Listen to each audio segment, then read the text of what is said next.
Hello and welcome to the week that really was with John McGurk and Sarah Ryan for this, the final week in May, the week ending the 30th of May 2025. My name is John. Her name is Sarah. Sarah, how have you been? Been good. We had some nice weather. Now it's raining. So that's a bit depressing, but Well, it's been good and it held off. We had a communion, as you know, in our house this past weekend, so that was fun. I And the saw that. weather held I saw off. that. Yeah, And my you boy. have to say, very attractive communion suit your son was wearing. I won't say your son's name, even though I know it because, we don't want to reveal Yeah, children's names. But he was wearing a very attractive suit. You all looked tremendously well, I have to say. So, and we had a that was great time. exciting. Yeah, it was cool. Hmm. But the weather held off for that. But now I've spent today driving through, I mean, biblical rain, you'd have to say. Yes. Oh, It's been awful. Well, I've had a depressing week too, for a reason I will come to in a moment. But first, let's tell the readers what we're going to talk about. We're going to talk a little bit this week because people are always saying we don't talk about the cost of living. So we're going to talk a little bit about the cost of living in Ireland and what it's like to live in Ireland with prices and inflation still the way they are. We're going to talk about a few related topics like Ireland missing its climate targets by 2030 and what that might mean for the cost of living. We're going to talk about the cost of houses. We're going to talk about the Children's Hospital and the latest developments in that ongoing fiasco. And we're going to start by talking about the thing that depressed me. Do you know what depressed me, Sarah? For the first time in my life, I'm 41 years old, and I am now officially older than a presidential candidate. Because yesterday being Wednesday, we're recording this on a Thursday, obviously. And then on Thursday morning on our website, Nick Delehanty, the 35-year-old activist, former Dáil candidate, former council candidate, unsuccessful, it should be said, in both those elections, threw his hat in the ring and said he was running for president of Ireland, which makes him, I believe, you can have some dispute about Conor McGregor, because I don't know whether Conor McGregor is actually running or not. But Nick Delehanty, I understand, is the first person to actually throw his hat in the ring for that election. You'd have to say, on paper, he is the longest of long shots. But I was really taken by his tweet announcing it, where he said, "I'm running for president of Ireland. My qualification is that I'm 35 years old and I don't have a house." What do you make of it all? um, I really like Nick. I really rate and found really innovative and interesting his campaigns. Um, why not is what I would say. We were just discussing it before we came onto the podcast there that officially we think he's the only officially declared candidate. Would that be right? Yes. Um, so there's obviously speculation about a number of people, and there's speculation about a Fine Gael candidate. There's speculation about multiple Fianna Fáil candidates, etc., etc. Then you have Conor McGregor. So there's speculation, but he's the first officially declared candidate, you could say. Um, I think I think two things. I think, if you look back at the Niall Boylan campaign in the European elections, I think that these campaigns need, there's a kind of a cozy consensus between all of the candidates, even if they are from different parties. And I think that these campaigns need shaking up. I think Niall wasn't successful in the European elections, but I think he was successful in shaking up that campaign and changing the narrative and changing the things that people talked about. And if Nick can do that in this election at the very least, well, then that would be a really, really, really good thing. But you just never know. But I think people are really tired and bored of the status quo. I think people are tired and bored of the same old politicians and, going on and talking and agreeing in advance the talking points.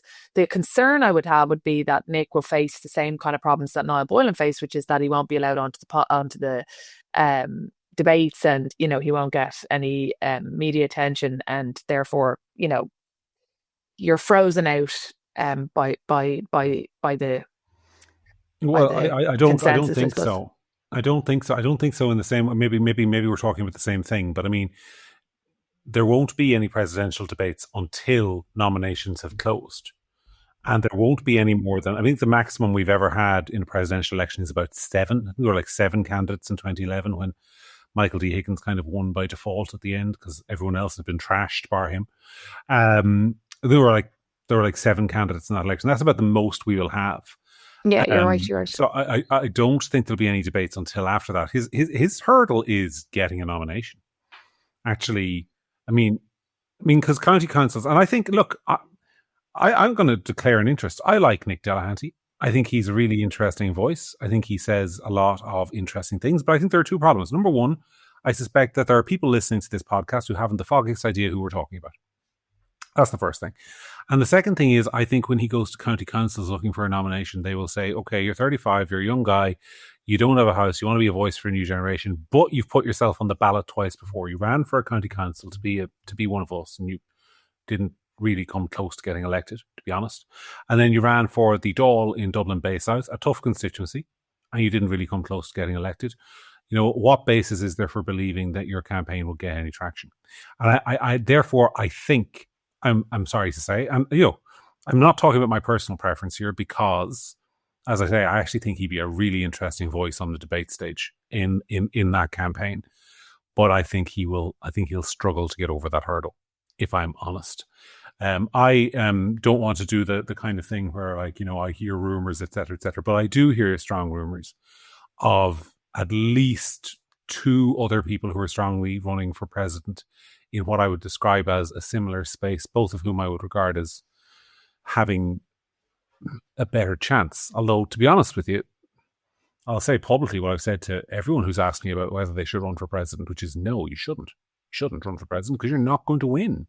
You're not going to win because it's an election where you need 50% plus one of the vote. And, if you're running for the right reason, which is to raise your profile, raise issues and all the rest of it, fine.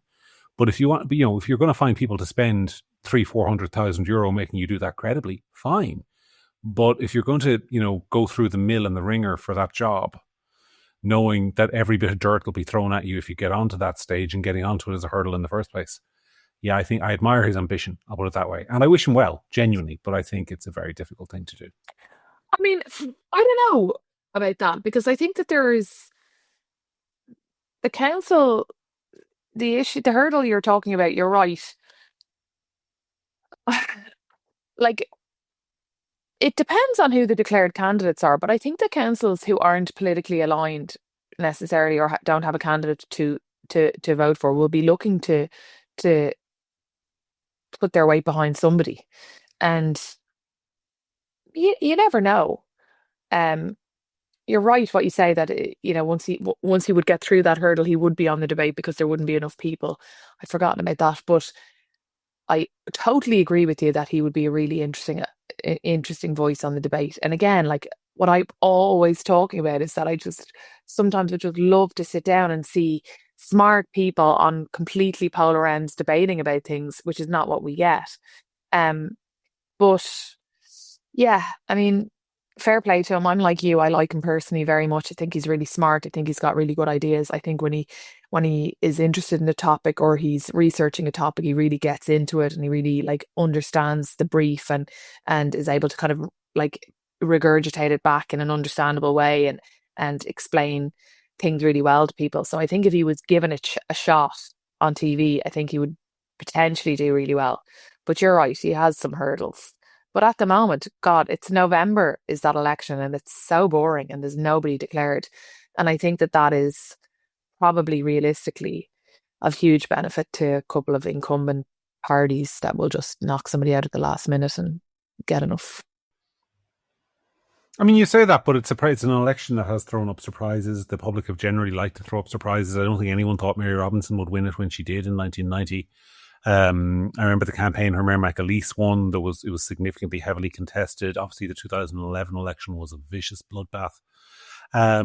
So yeah, it can capture the public imagination, and I suspect it might this time, just because there's a lot of discontent in the country. There's a lot of people who are angry and upset with the direction of travel on a whole range of issues. There will clearly be a wide range of choice. I think there will be a wide range of choice. I mean, you're going to have a candidate who's going to run for president of Gaza. That is absolutely going to happen. I suspect it will be Senator Francis Black. You're going to have a Fine Gael candidate. I suspect it will be former MEP Mairead McGuinness, who runs as kind of the stability in a troubled world kind of candidate. And then you're going to have a couple of wildcards. You're going to have somebody who's running saying, I'm a businessman, vote for me. We need to represent the diaspora. Maybe Peter Casey will run again. I think the vote will be split many, many ways. And I don't think any candidate will get much more than 30% on the first count. And if they get 30%, they'll win. But who that ends up being, who knows? Because I think the electorate is volatile. Could Well, go anywhere. hopefully. I vote it's a volatile election. I hope that it's strongly contested. I hope that it's, you know, because ultimately the elections are the main way in which some of the issues that a lot of people at home care about very much get talked about. And if we had a strongly contested election that had loads of people, you know, not literally, but like kind of ripping each other to shreds and getting things thrown out there or talked about in a way that might make the government parties feel a little bit uncomfortable, I'm all for it. So hopefully that's what we get. My fear would be that we'll get nothing of but a Fianna Fáil, Fine Gael Labour kind of election with maybe Francis Black running and, probably Fine Gael win, and it's all very boring. Yeah, well, what strikes me is, and I want to use this as a little segue because we'll get into sort of housing and the cost of living, but I wanted to start with housing because if you're a Gript reader, you might have read the piece I published on Monday, which basically I didn't have to do any writing for at all. I just thought it spoke for itself. So I published a letter. It wasn't a letter to me, it was a letter to a member of the cabinet that had been shared with me by the person who sent it. And obviously I made some changes to it. I took out any identifying details and what have you. But keeping this as vague as possible, the person who wrote it was a professional person on a very good salary in a very good career. Is a woman. She's divorced. She has a couple of kids, but she earns a lot more than the average person. And she was simply trying to get a house. And she couldn't do it. She found a house that was worth a semi-D in a new development there for €410,000. So she put together her deposit, €41,000, I presume. She went and got her mortgage, however much that was. And then she tried to avail for the first-time buyers grant, the top-up grants, all the grants that the government can give you to basically put enough money together to get a mortgage to buy this house. And when she went through that entire process, which took 3 or 4 months, at the end of it, she went back to the developer and said, okay, I've got the money, can I buy my house? And the developer said, sorry, the house is now 480 grand. 480 for a 3-bedroom semi-detached house in not an urban area. Well, when I say not an urban area, I mean not one of the big cities. This is in a smaller regional town, orbiting one of the big cities. When I read stories like that, if that woman can't get on the housing market with the kind of capital that she had to deploy, this is somebody who was able to put 400 grand on the table and say, between borrowing and savings, I can put €400,000 on the table to get a house for myself and my kids. And I can pay that mortgage by myself without being married. What hope has anybody else got? Like, what hope has anyone else got? And I got some stick from people who said, oh, well, why are you highlighting her story? She's better off than a lot of people. Yes, that's my point. She's better off than a lot of people. But she had and the she hope. still can't get a house. Yeah. So what hopes you have if you're a young couple, jointly earning her salary? I don't know what her salary is. I don't want to speculate on, but let's say for argument's sake, it's 80 grand. So what hope does a young couple with both of them earning 40k a year in relatively early stage career jobs, what hope do they have of getting on the housing market? None, I would suggest. Yeah, they don't. That's the point. It's funny, my house is kind of falling down at the moment. We've got a problem with the floor in the conservatory. It's sinking because the 20 years ago when it was put in, essentially the filling underfloor wasn't whacked properly and it sagged a little bit. So we're having to have all our foundations dug out, and let me tell you, it is a nightmare. It's a nightmare to get anyone to do any work, and I don't mean they're lazy. It's actually a nightmare to obtain anybody. That took months. Everything is ridiculously eye-wateringly expensive, but at the same time, we've got a house and we're hanging on to it, no matter how much money you have to pour into it, because there's just no way you get a house anywhere else, is there? Yeah, look, this comes back to what I've talked about before. We talked about it when people get really angry and the government or the media ask, kind of like, have this kind of bewilderment, like, why are people so annoyed? It's because there's a kind of a social contract that's broken. And to take your example of a woman who is divorced, say she has a couple of kids, 400 grand, like 400 grand being put on the table and still can't get a house. An increase in 70 or 80 grand, whatever it was, in the house in the period between her getting the mortgage approval and getting everything sorted and going back again. Like, these are things that are just breaking the social contract between people and the society they're living in. It used to be the case that to a couple or one salary was enough. The mother would stay at home, the father would, let's just say he's a civil servant, that was enough to get a house. I mean, now you're talking about two jobs and not even. And, there's a variety of reasons which we've discussed before that are the cause of that.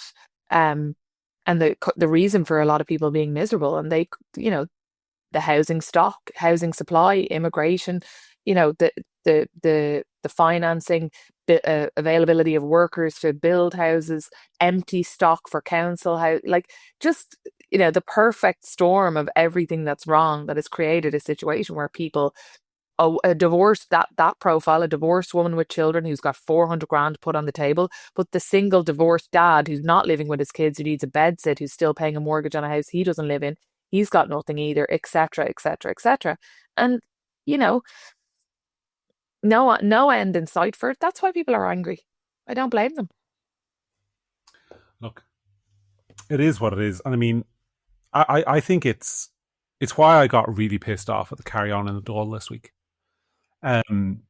Look, I recognise there are differing views amongst our listenership, amongst the country, and I recognise I'm probably in the minority in terms of my views on events in the Middle East and where my sympathies lie in that conflict. But I'm still really angry. I'm really angry that Wednesday in the Oireachtas and Tuesday in the Oireachtas, they spent hours debating legislation to do with, legislation that was flatly unconstitutional to try and tie the hands of the central bank in relation to what bonds it did and did not approve. Legislation that even had it been passed and had it been constitutional wouldn't have had any material effect whatsoever other than to have Israel take its business to one of the other European central banks. And they had a competition of who could say the worst stuff about Israel. I'll come to Cathal Crowe in a second.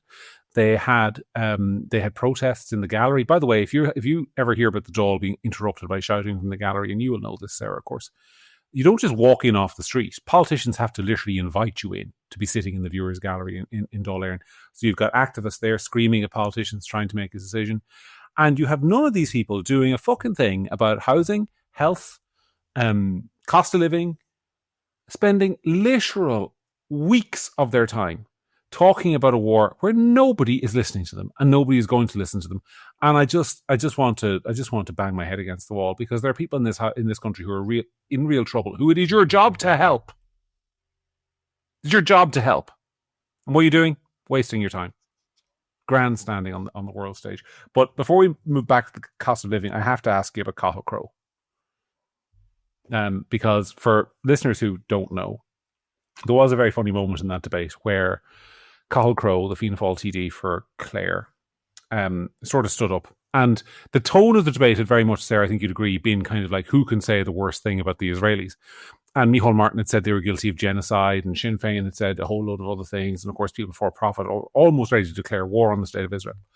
And then Cathal Crowe decided he was going to get in there. So he stood up essentially. And to me, he sort of sounded like a lad in the pub after a few drinks, kind of standing up and saying, they're worse than the feckin' Brits. He said, what he specifically said was, you'll say what you want about the Brits, but they never shot anyone here. Sarah, for those who you're listening to the podcast, currently has her head in her hands. Sarah, I always like to give you an opportunity, because people like to think you're a mild-mannered, middle-class woman, but in actual fact, inside you there's the raging soul of a Fenian. So do you want to let it all out?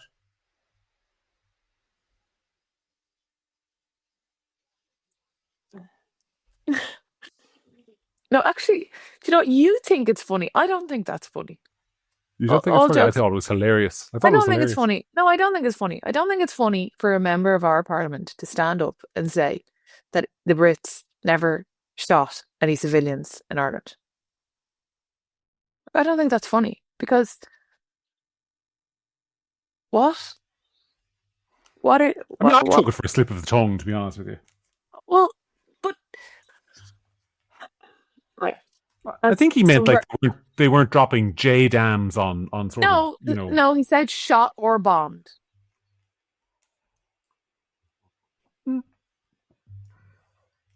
The point is, some of our listeners will be aware that, one of us is a little bit more,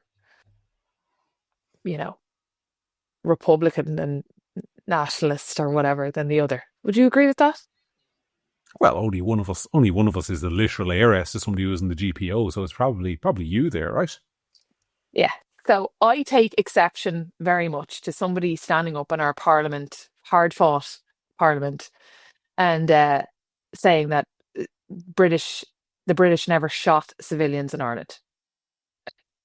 You hope it's a slip of the tongue. I hope it's a slip of the tongue too. But I think it's a really stupid thing to say, factually incorrect, makes me want to smack someone over the head with a history book. And I mean, as you say, people in Ireland struggling, people in Ireland needing politicians' help, but also just there's a lot of people out there, myself included, who feel like a lot of the values and a lot of the things that make Ireland what it is or what it used to be are slipping away or being diluted or being, we're told that is wrong are wrong or whatever. And this was sort of somehow confirming of that for me, that we could have a member of Fianna Fáil, the Republican Party, stand up and say that the Brits never shot any civilians in Ireland in a debate in our parliament.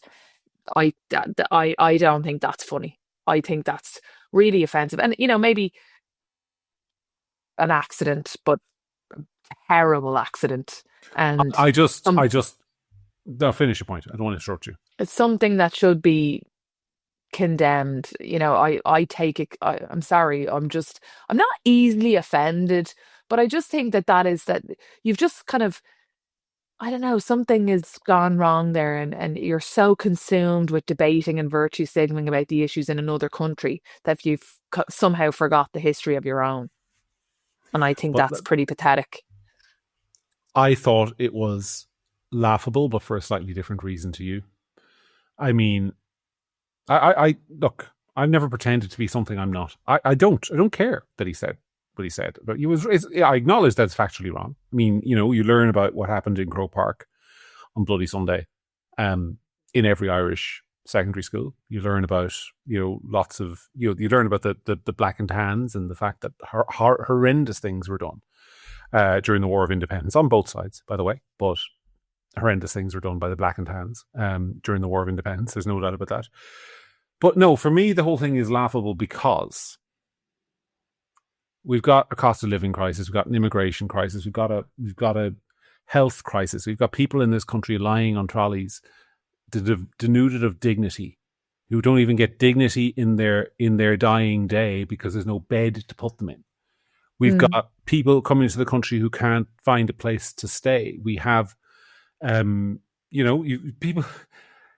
There's so many problems in the country, and our national parliament is essentially debating the question of who's worse, the Brits or the Israelis. Who do we dislike more? Because what I found hilarious with the Cathal Crowe thing was that the Sinn Féin on the other side of the Oireachtas are basically literally holding up signs, end the genocide, end the genocide, end the genocide. Cathal Crowe stands up and kind of in a moment of rhetorical idiocy says they're worse than the feckin' Brits, and Sinn Féin go, whoa, whoa, whoa, whoa, don't go too far, buddy. Like it is ludicrous.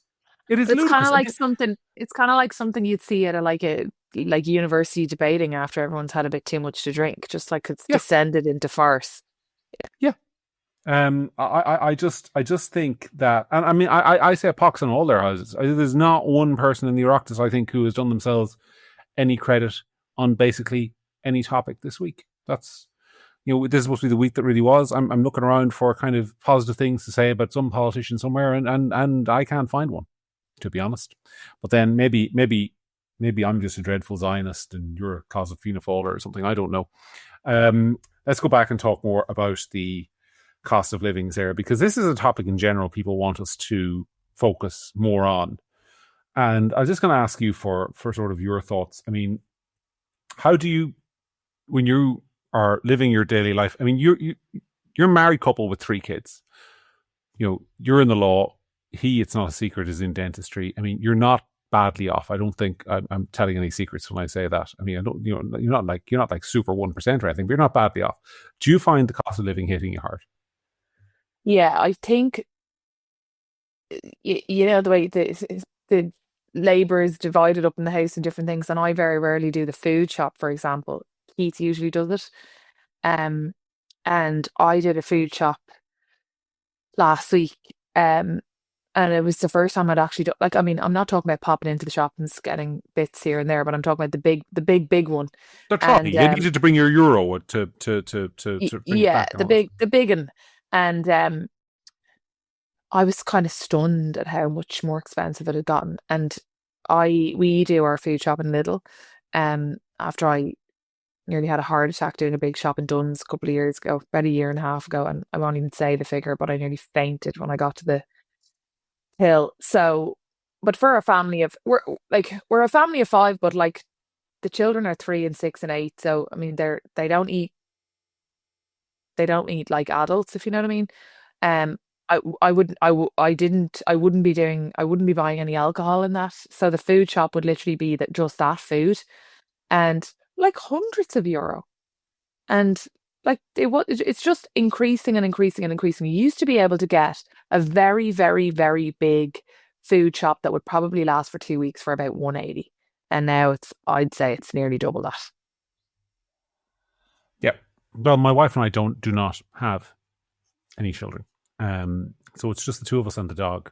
Now the dog actually, because I love my wife dearly and I love the dog too, but she does kind of like get only the best stuff for the dog, which occasionally kind of like I object to because sometimes it's better than what I get.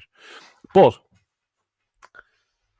there's two of us and a dog, and the weekly shop is mainly my responsibility.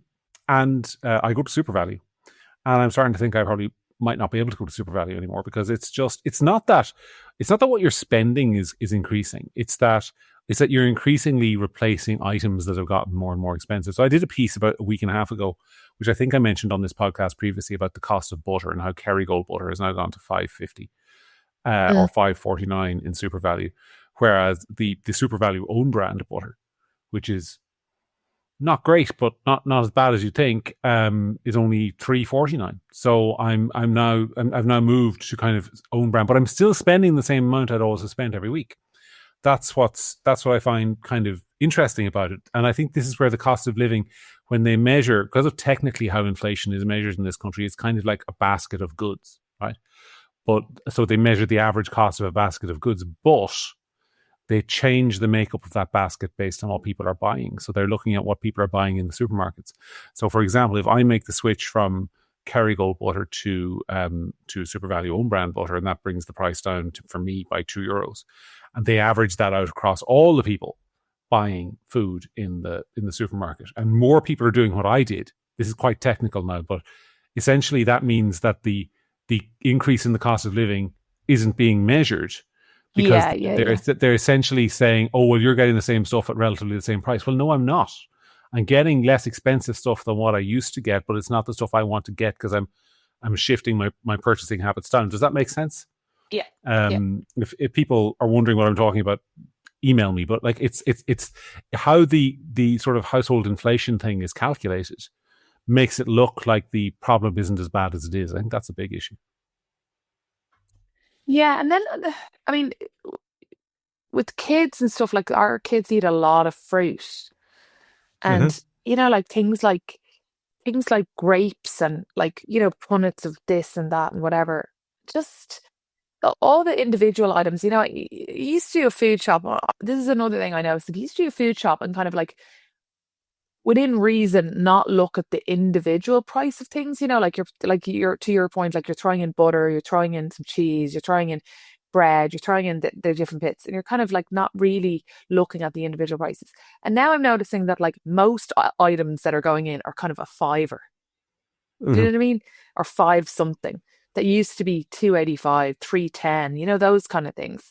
So if everything is going in that's a fiver, it's just like, it's the stuff you don't think of. It's the stuff you don't think of. You're doing the shop and you go and you get your chef tomato ketchup and you throw it in the basket and you think, oh, that's probably $1.95 because the last time I bought it was like a couple of years ago because I use ketchup so rarely and it keeps.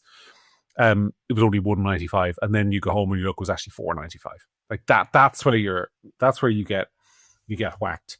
Although the other thing, of course, is in Ireland, I keep finding is that, I mean, like you, I said a few minutes ago that you and your husband are not badly off. My wife and I are not on paper badly off, and we've no children. There's two of us. We're both earning very respectable income, and it's fine. But I'm noticing at the end of every month, I'm out of money essentially, and I'm noticing at the every month that comes in, there's another bill. So we had an electricity bill in our house. I mean, when you say these things, by the way, you're leaving yourself wide open to being judged. But we had an electricity bill hit us in this house this month for €388 for the last 2 months.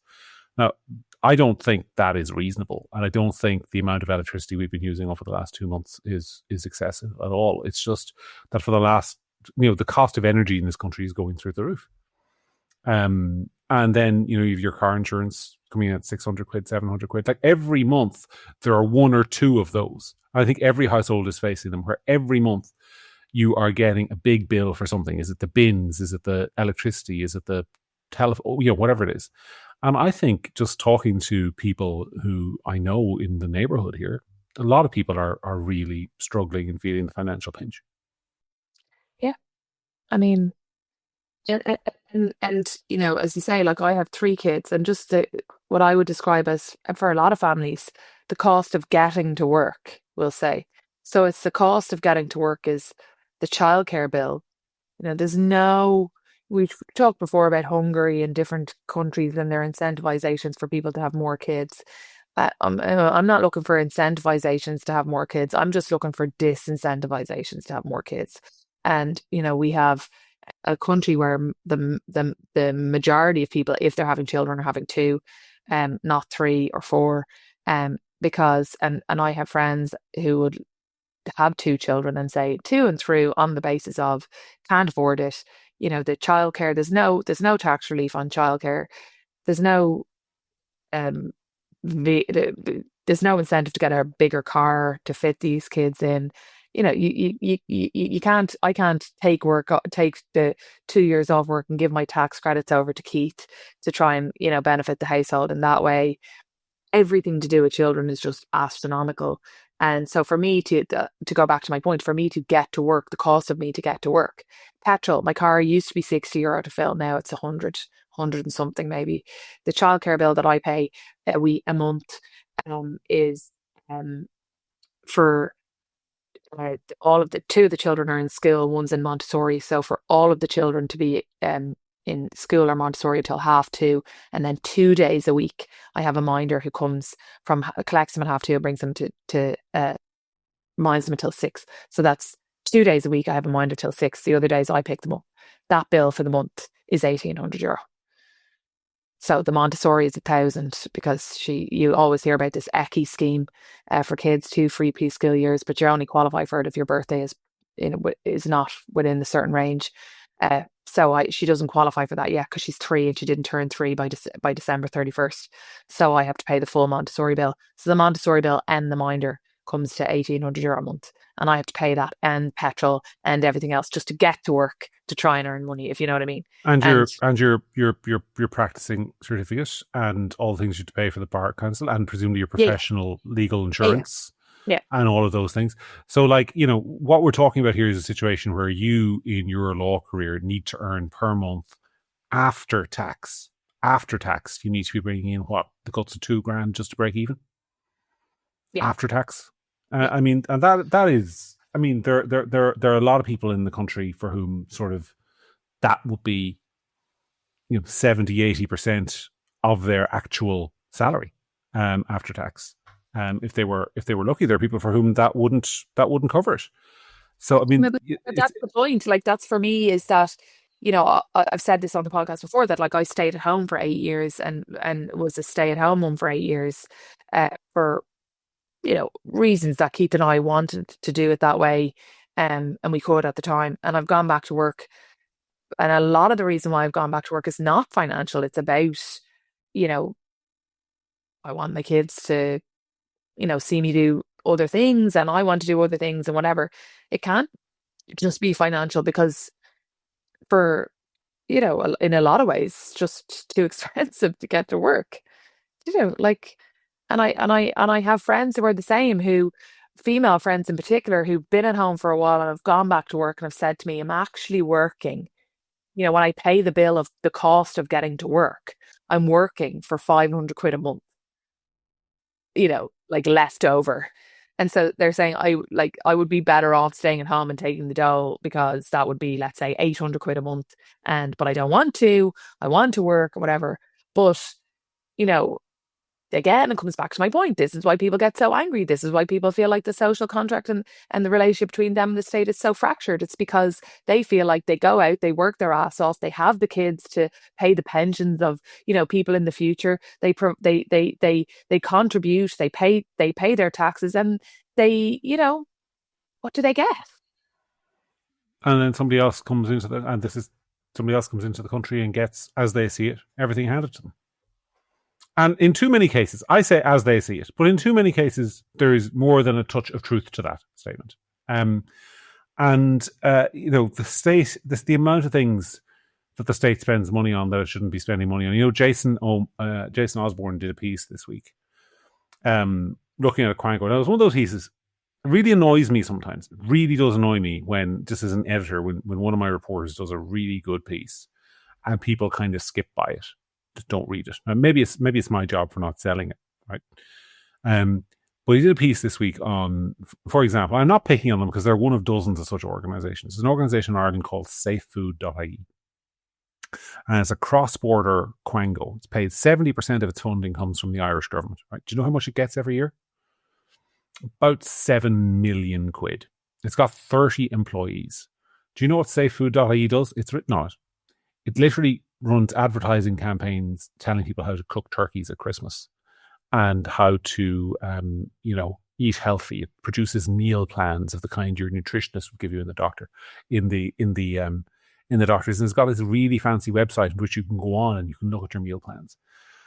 And I'm just looking at this there going, this is completely redundant. Like, there are dozens of organizations doing exactly this in the country, and we're forking over essentially 7 million quid a year to this bunch of people to employ 30 people in an organization that's one job is food safety awareness. And I guarantee you 95% of people in the country don't even know the organization exists. That's how fucking effective it is. That's how effective it is.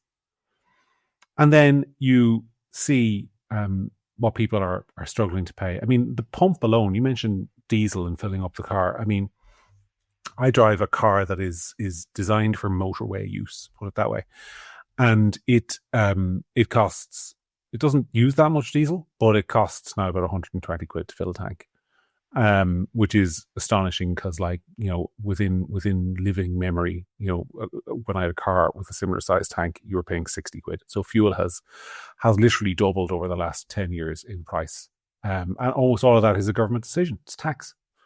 And I don't know how more people in the public don't put two and two together on this. I mean, you are working harder and harder to stand still and get angry while the government is, in many cases, just wasting your money. And verifiably wasting your money. Not arguably wasting your money, verifiably. Because we want to talk about do you want to talk about the children's hospital thing?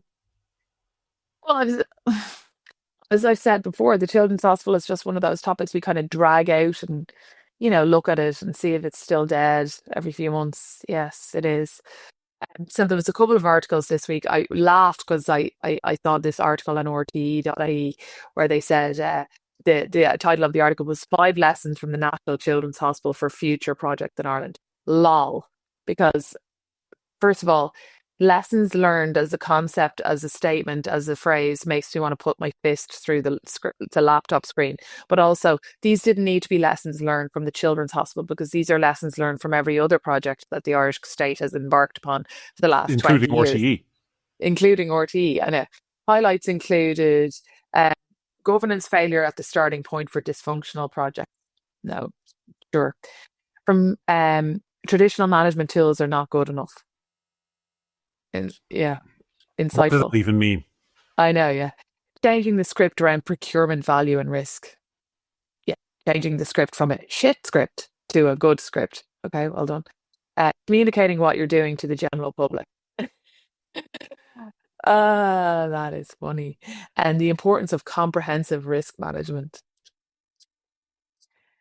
Seriously. And what all this means for future infrastructure development. I'll tell you what it means, RT. Nothing. Because we don't learn lessons, because we'll just keep doing stupid shit like this over and over again. Then The Independent ran a story this week, revealed special equipment too big to fit in lab at new children's hospital. Machine will not fit in the area designed for it, the latest setback to project. I'm not sure which of the 5 proposals that RTE made there would have solved that stupid problem, but apparently one of them. But this is the kind of article that the person who's paying £2,000 a month or whatever it is for childcare, or the person who has 400 and something odd grand to put on the table and still can't get a house for their children, or the person who's going to Lidl to do their food shop and is now getting €180 worth of food for to feed their family that they used to get that they're 180 worth of food that they're now paying 300 for, etc., etc. This is the kind of thing that these people open up their newspapers and read, and people wonder why they're absolutely furious. That you're sitting at home working and working and working, paying huge amounts of tax to get nothing back, and then you read that some dum-dum wasn't smart enough to measure the room for a machine in the new hospital. Do you know what I mean? And I don't mean to be kind of oversimplified, because I'd like to think it's a bit more complicated than that. But the end result is the same, John, that the Children's Hospital lumbers on, bloated with cost, bloated with delay, and completely over time, over budget, overspend. And that would be even somewhat palatable if you thought even for a second that there was even the remotest chance that lessons would be learned. And lessons are never learned. Lessons were going to be learned about RTE because they spent how much €1,000 on flip-flops. Lessons were going to be learned when they spent how much money on a shed or a canopy for bikes. Lessons were going to be learned when gates were replaced for X sum amount of money, and so on and so on. We don't learn lessons. We say that phrase and we never learn the lessons. And that's why when people are sitting at home, as they say, spending all this money just to stand still, just to survive, and trying to raise their kids and do right by their country and pay their taxes, etc., it's just so unbelievably maddening. Because someone somewhere is spending money like it's monopoly money and doesn't have a care in the world about the bottom line for the average Joe. And it's just, I don't even know what to say anymore. Well, the best bit is, that, I can guarantee you that if we had any government TD on here, and indeed any recently retired government TD, I know of a few of them, and you brought them on, and they were sitting in your screen, if you're watching this on YouTube, between the two of us, they'd be nodding their head. They'd be saying, yeah, it's terrible. It's terrible.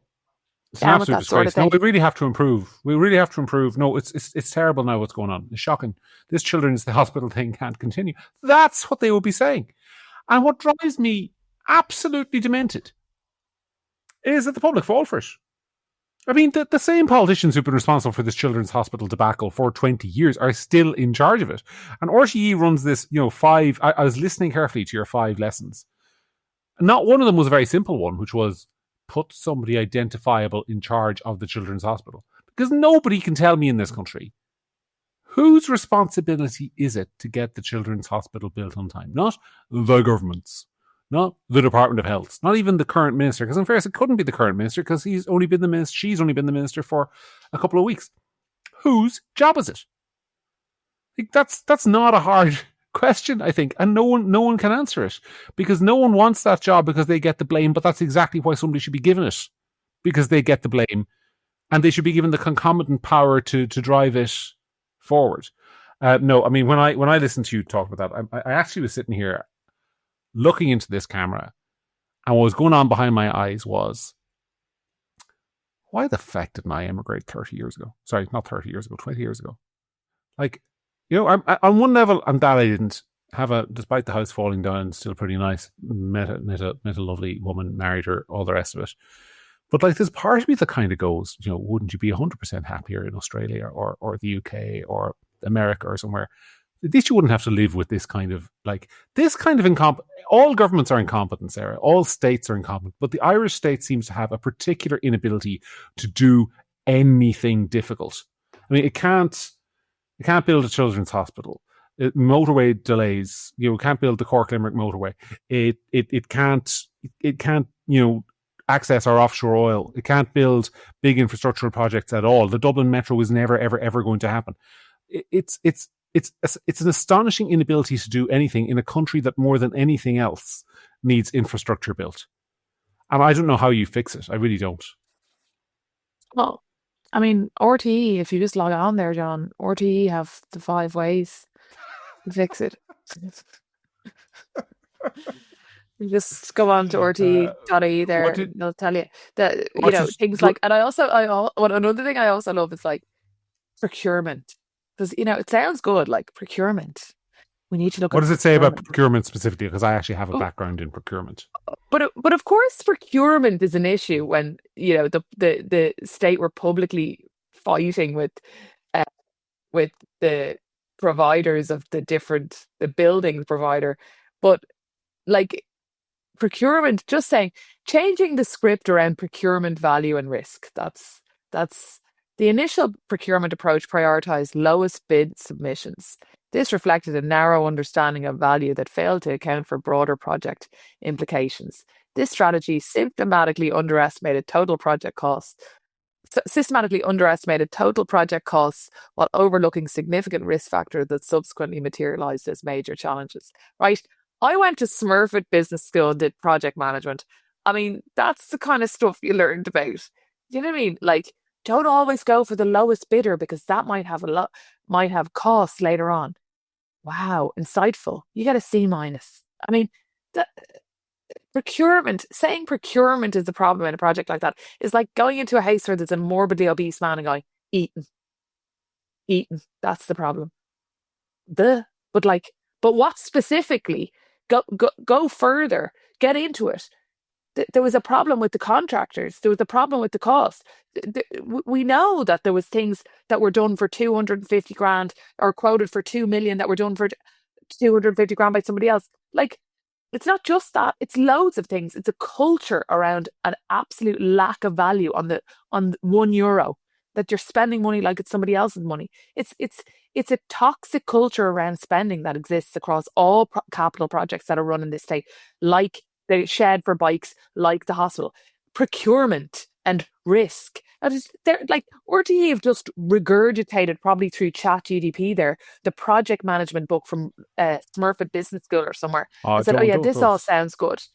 But like, don't it's silly, but sure. garbage.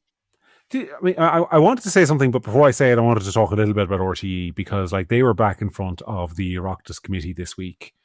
We learned that they'd, amongst other things, spent 100 grand on advert for RTE to get people to pay the TV license. 100 grand on this advert, in which they got actors to play extras in the RTE newsroom and brought in a bunch of trees and what have you, and spent 100 grand on an ad. They wasted 3.6 million on some IT system that didn't come to fruition, and they didn't get a penny back off Ryan Tubridy. And of course, the politicians were there going, that's terrible now. That's a disgrace, so it is. You should all be ashamed of yourselves, so you should. And then when it comes around to, when it comes around to like actually funding RTE again, I guarantee you, the budget will go up. They'll give them more money. So, I mean, what I wanted to say... public service broadcasting. We need public service broadcasting, John. We need public service broadcasting because somewhere out there is a student studying for their project management exam who will read that article and be able to pass because of it. That's why we need it. Brilliant. Insights like that. What strikes me about all of it, Children's Hospital, the RTE, the inability to build a metro, all of the problems we have in the country, is that the only reason we have politicians, is to manage the civil service. We actually don't need politicians. This state could run, the Department of Finance could run itself, the Department of Education could run itself. All these people have clever people in them who all have their own policy preferences and all would, be quite delighted, I think, to be without a minister. That's why they're always sending ministers off to open things and close things, and go abroad for St. Patrick's Day so that the professionals can get on with running the government. The only reason we have politicians is to hold the civil service to account. That is the purpose of them. You elect them to have control over the permanent state. That is their job. Hold on a second. Sorry.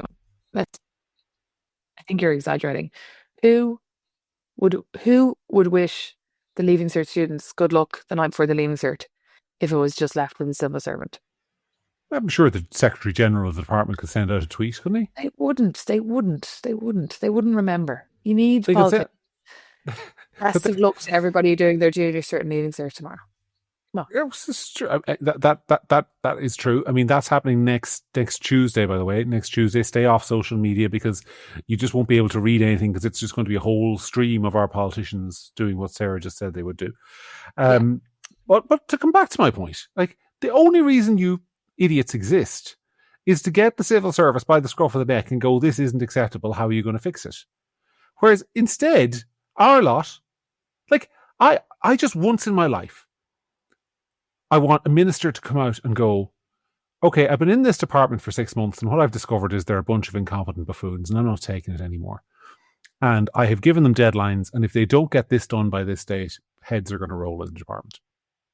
Like, just once I'd like to see a cabinet minister say that. But no, they go in and they come out as spokespeople for their department. So instead of finding out what's gone wrong with the Children's Hospital, their job is to come out and tell us why it doesn't matter that it went wrong and why it was somebody else's fault, using talking points prepared by the civil service. They're as useless collectively as a chocolate teapot. Did you see, by the way, that Leo Varadkar has an autobiography coming out? Speaking of chocolate teapots, why do you think I thought of him? I did. What's the title again? I'm going to look this up here. I'm going to listen because it's really good. Leo Varadkar's new autobiography is called Leo Varadkar, Speaking My Mind. Which is, like, wasn't he Taoiseach for, 5 or 6 years? Why didn't he speak his mind when he was Taoiseach? What's wrong? Oh, I don't know. I think that's really, really depressing, though, because, if you think about it, like we had this guy who was, here's the list of things you couldn't argue with. He's a bright guy. He got into politics young.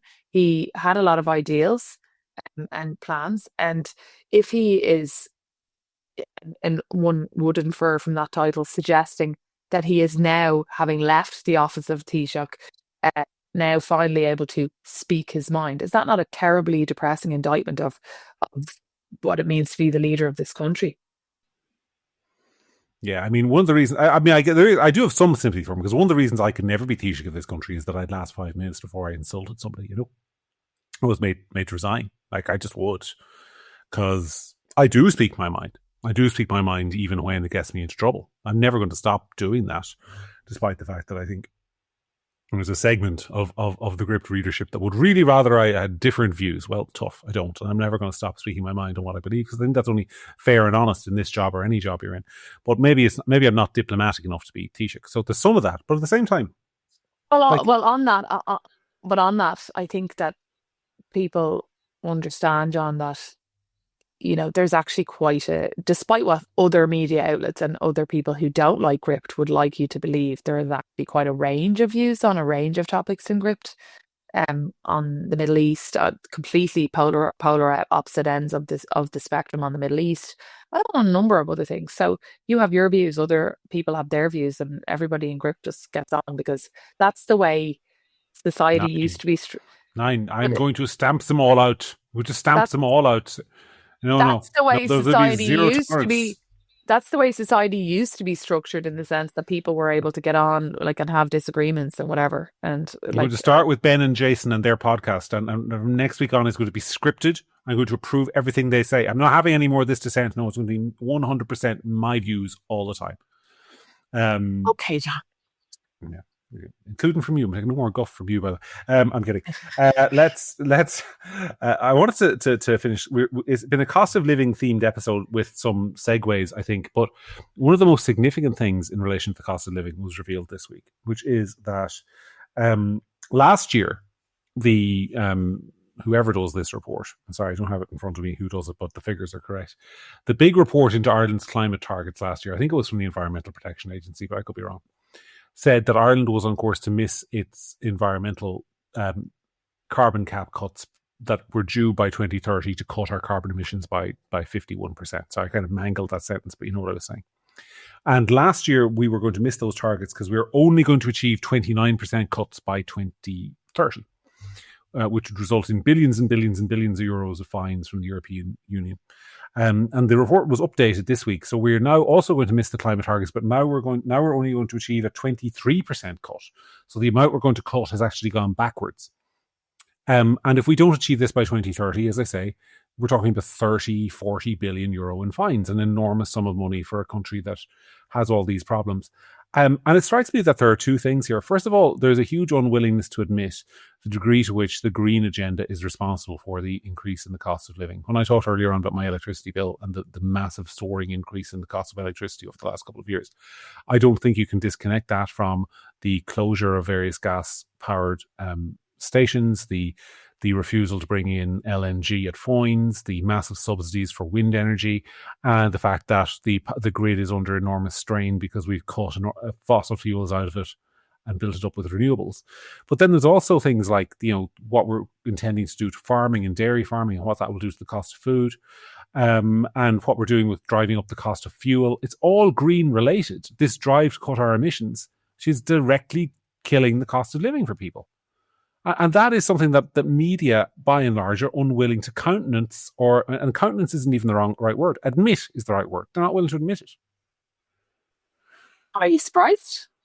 No, I'm not surprised. I'm just tired of it. I mean, on the plus side, John, we did get rid of all the Greens except one in the election earlier. So that was good. Yeah, at least we got. This goes back to what I just said, Sarah. We didn't.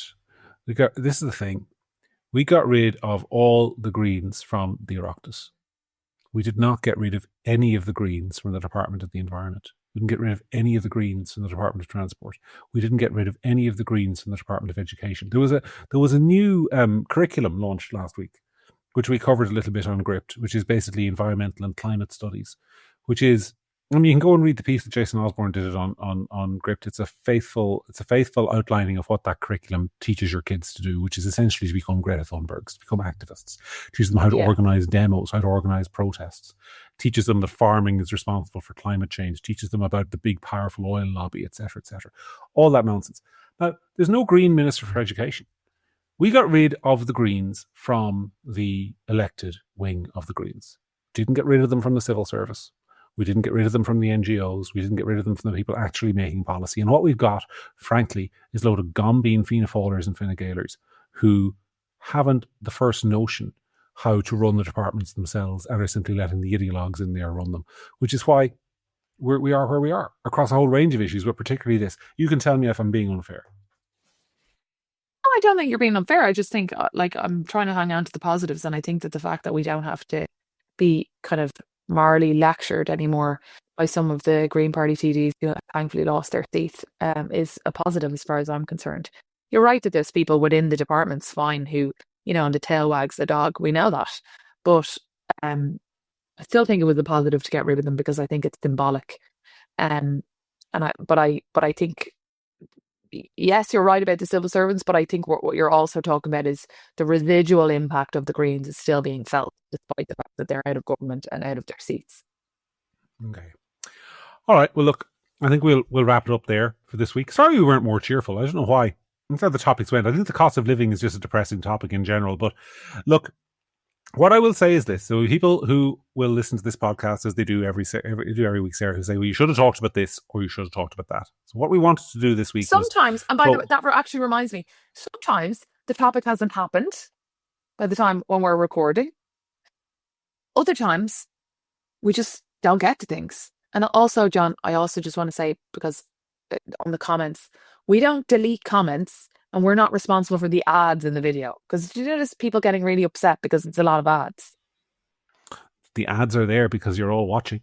The more you watch, unfortunately, the more ads are going to be on our videos, because that's how YouTube makes money. It's nothing to do with Gript. And yes, we do not delete comments. No. That is a fantasy. We don't do it. Honestly, just go down and read some of the things that get written about me and Sarah every single week and ask, if we were deleting comments, why on earth would we leave those up? I know. Just leave the ones saying that how remarkably handsome I am and way better ones that we would delete than, well, I don't know what ones are deleted because apparently they're deleted and I've never seen them. But anyway, we don't delete comments. Yeah. All right. Well, look, we'll leave it there.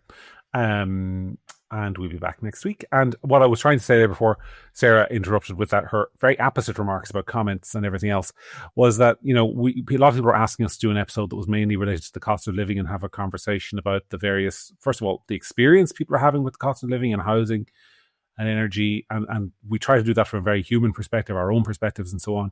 But if there are things you want us to talk about, let us know, and we'll try and devote an episode to them, particularly over the summer when the news might be a little bit slower. But until next week, we hope you enjoyed that.